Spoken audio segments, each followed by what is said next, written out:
Good evening. You're watching the smoking section.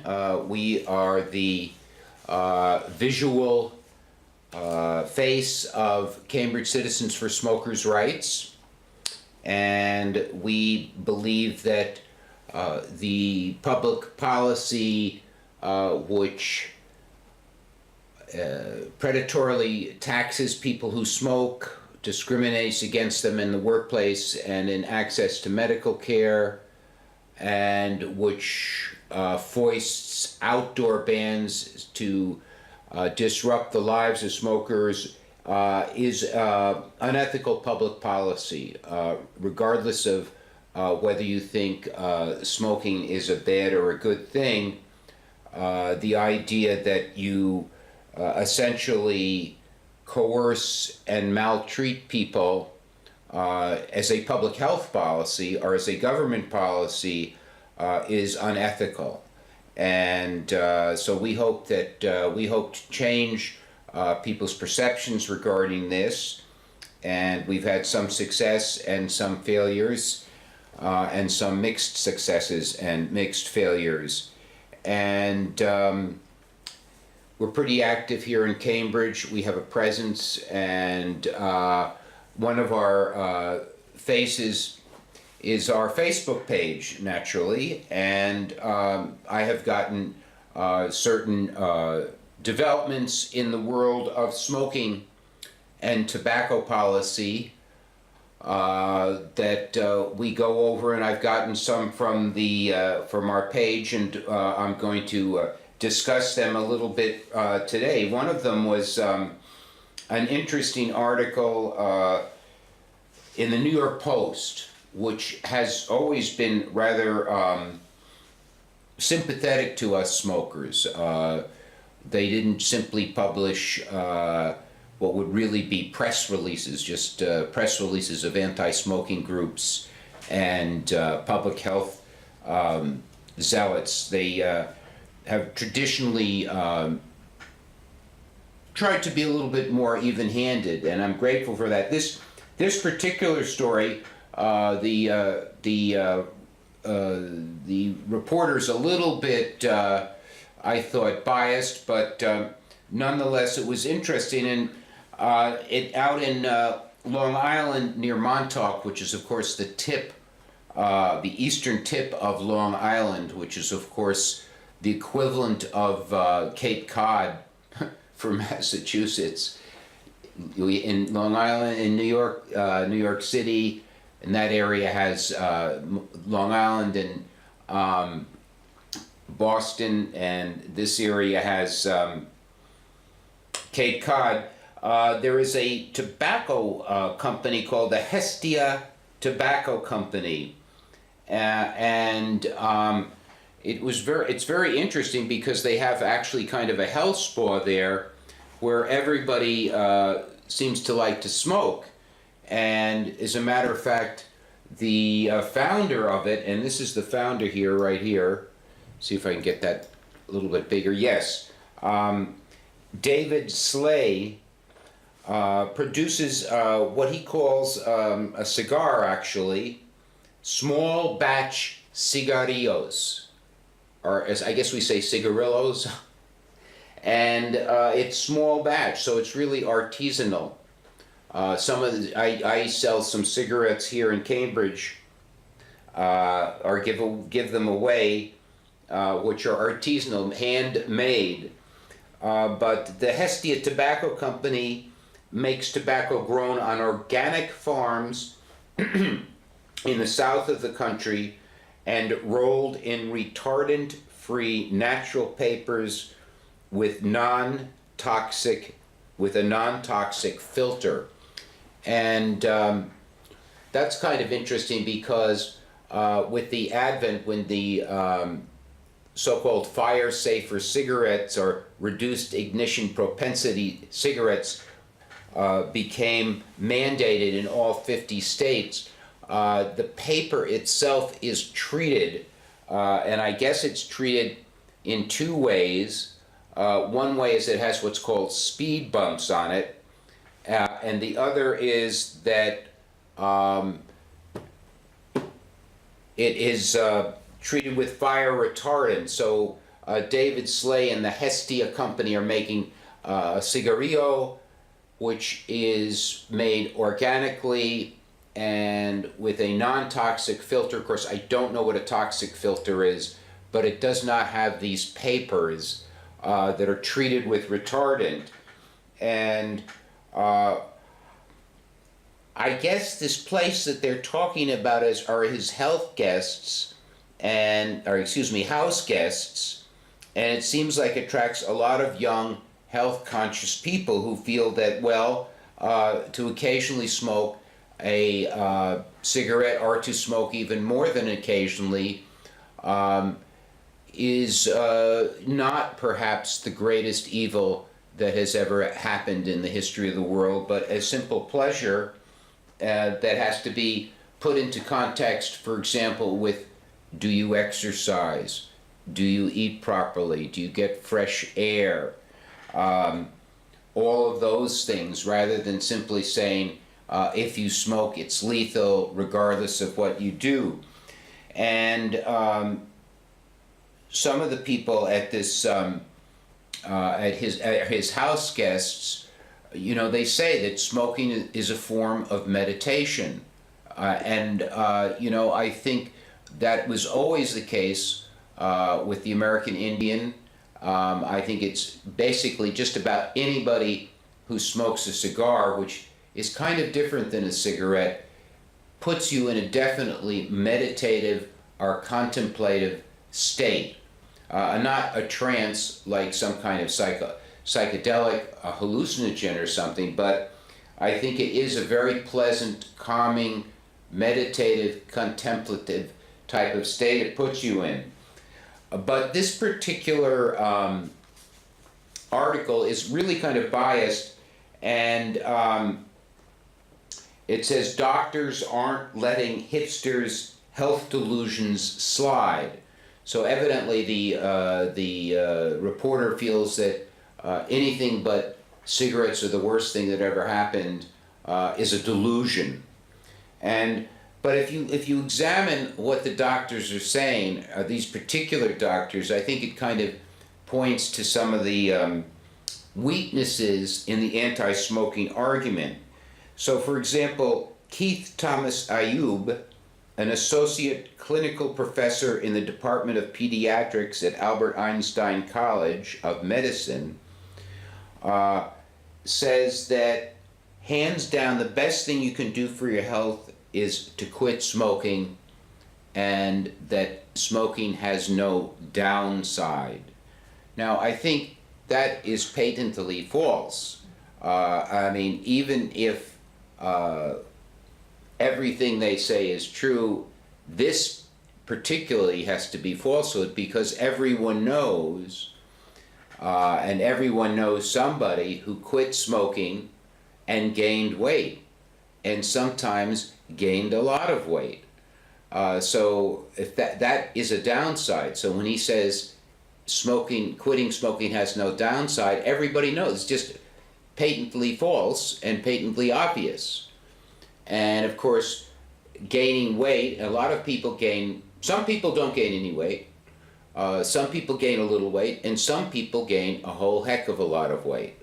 And of course, that is something that damages your self-confidence, your appearance, and of course is associated with diabetes and joint problems and heart disease. There are so many baby boomers in particular who have quit smoking, gained weight, and then they all of a sudden have knee problems, or need their knees replaced, or their hips replaced, or suffer from other things. And then, of course, the rate of diabetes in this country, type 2 diabetes, has increased, and even the medical profession has to acknowledge that at least some of that is due to the tremendous weight gains due to people quitting smoking.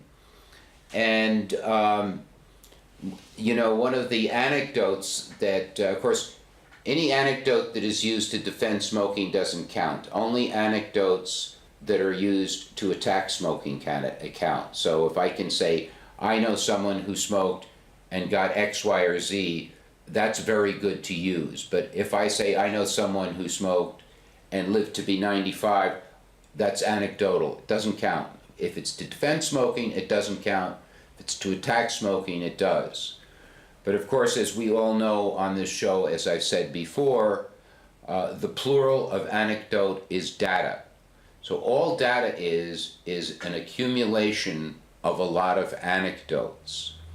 And therefore, an anecdote does have evidentiary value. I mean, for example, if I throw a ball up in the air and it doesn't come down, do we just say, oh, that's an anecdote, doesn't count? Or would we then have to question some of Newton's laws of physics? So I think that is a very, very obvious, let's say, misrepresentation on the part of Dr. Ayub. And then, of course, the article goes on to say, according to a study published in the American Journal of Health Promotion, oh my gosh, I never heard of that journal. I'm just reading this article for the first time. I mean, there are an awful lot of medical journals out there. Universities are churning out PhDs, a glut that is so big nobody knows what to do with them, but they all have to publish or perish.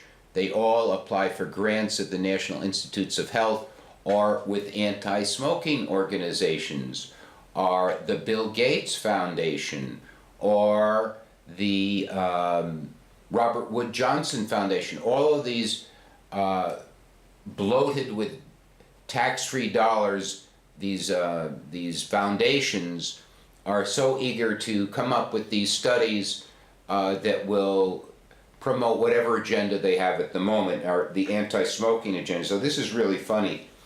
The American Journal of Health Promotion. According to a study published in this journal, even smokers who indulge occasionally have a significant difference in they have higher risks of hypertension and elevated cholesterol.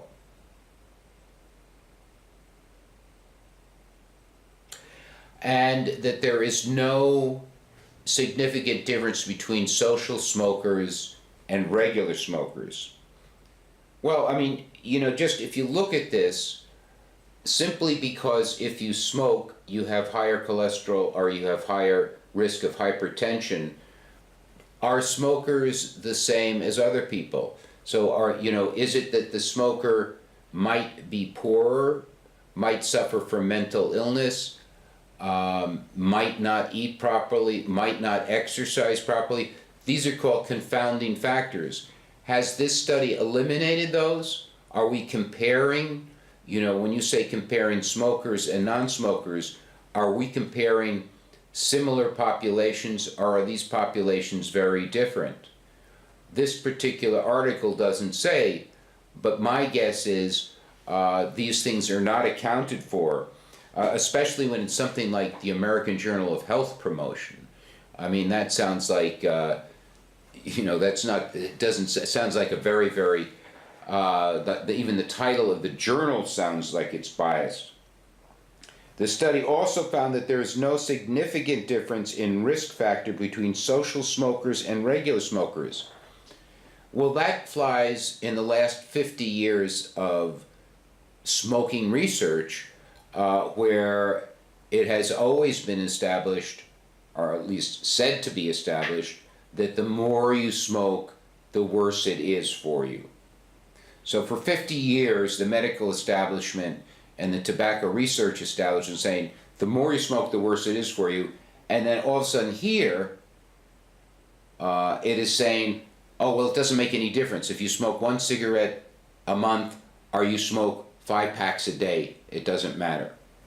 Or you smoke 1 cigarette a year and 5 packs a day, it doesn't matter.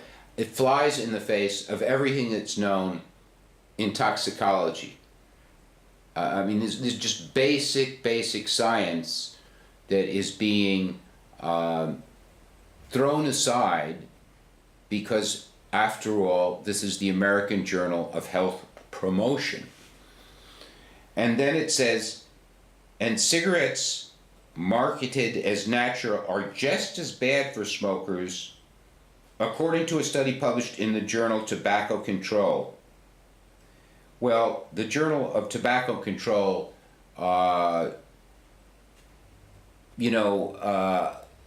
of course flies because in the face of 50 years of anti-smoking propaganda, where we have constantly heard about how tobacco companies are adding a potpourri of harmful chemicals to cigarettes. So now we're told, well, even with the cigarette, it didn't make any difference.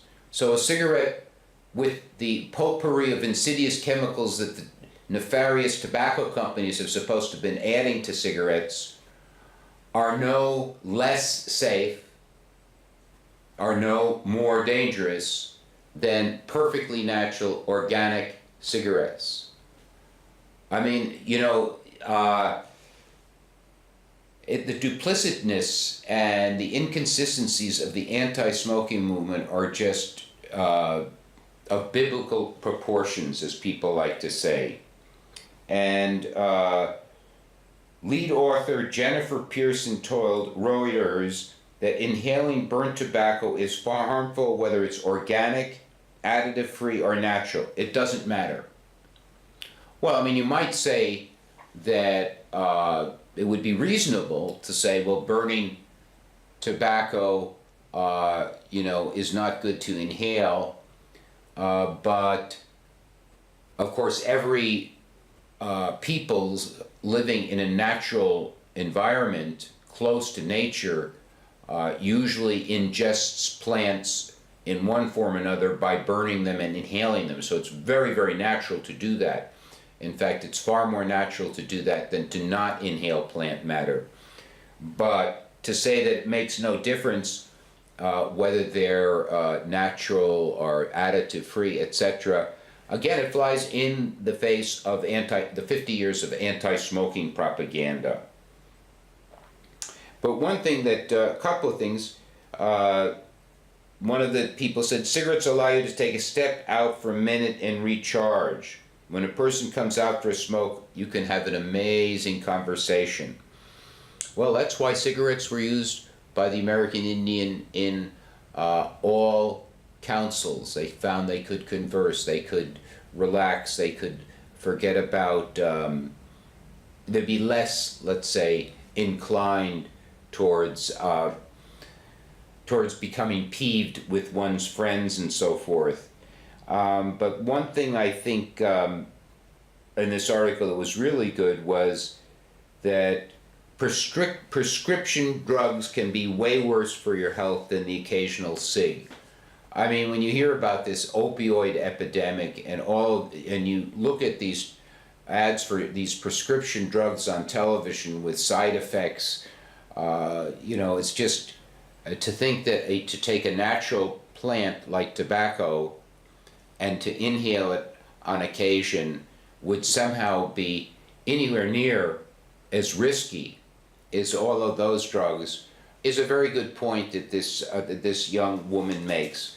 So this is a very, very encouraging development. I don't know how far it will go, but again, as I say, I would like to, and I think I can speak for all of us here at Cambridge Citizens for Smokers' Rights, I would like to tip my hat to David Slay, and we'll see how it goes. He certainly looks healthy, and a lot of the people whose photographs appeared in the post look healthy. And what's more, they looked happy, and that's actually probably more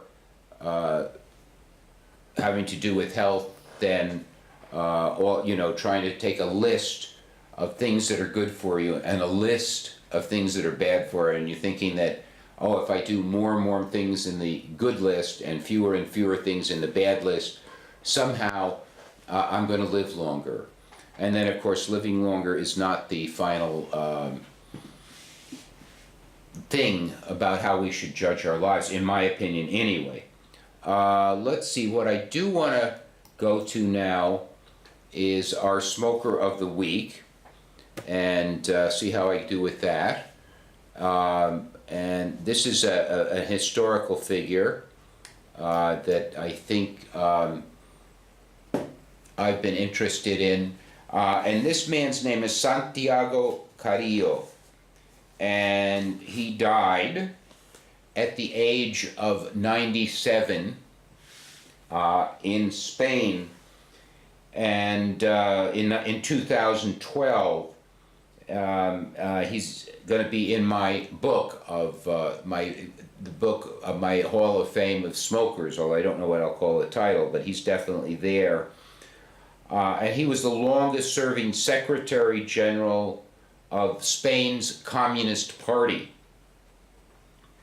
And he was involved during the Spanish Civil War, which, for maybe some of you don't know, that basically the Spanish Civil War, Spain voted to go communist, and as I understand it, and General Franco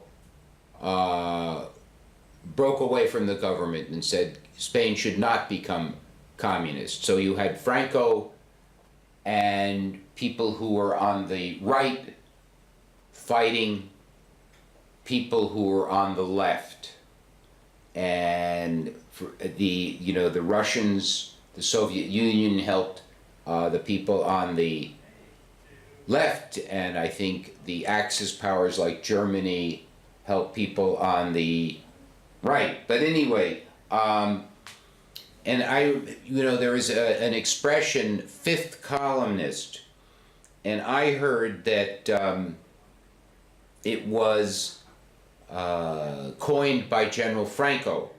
But according to this article in The Guardian, which, as we all know, is one of Britain's papers of record, it says that the insurgent general, now the insurgent general would be someone on the side of General Franco, who was fighting the government which had gone communist. General Emilio Mola declared in a radio broadcast that the 4 rebel columns that were converging on Madrid would be joined by a 5th column of national sympathizers who were in Madrid itself. So I think that is the origin of the term fifth columnist, which of course is someone who fights kind of from within as opposed from without. And so this evidently, according to this article, General Emilio Mola coined it. And this prompted the removal of 2,000 army officers who had been imprisoned by the communists in Madrid, and they were evacuated from the city, and they were shot, all 2,000, at a place called Paracuelos del Arama e Torrejón de Ardoz, 2 places. And this is an atrocity that some blamed on this gentleman, Santiago Carrillo. He said he had nothing to do with it. But that's just an element of history, the coinage of the word fifth columnist. And The Guardian says in his later years, after he had left the party, he became a regular interviewee on television and radio, recognizable by a gruff, knowing voice that reflected 7 decades of chain smoking.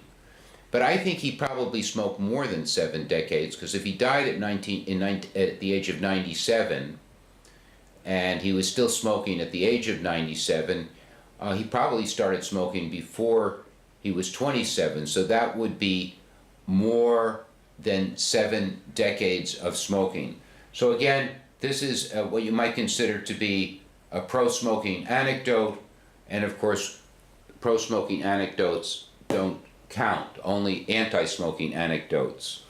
But it does make one pause as to whether, if someone can smoke more than 70 years, according to the Guardian chain smoke, and be in pretty good health right up until his death at the age of 97, is it not possible that the war on smoking is exaggerated, the harm of smoking is exaggerated, or that there are other factors, what we call confounders, that are to blame for the apparent shorter life expectancy of people who smoke? Well, these are just questions, but regardless of these questions, there is the question of public policy, and is not a coercive, punitive public policy aimed at a lot of citizens of this country who smoke unethical. Thanks for watching the smoking section. We'll be on next Wednesday with my co-host, Emily Weejob.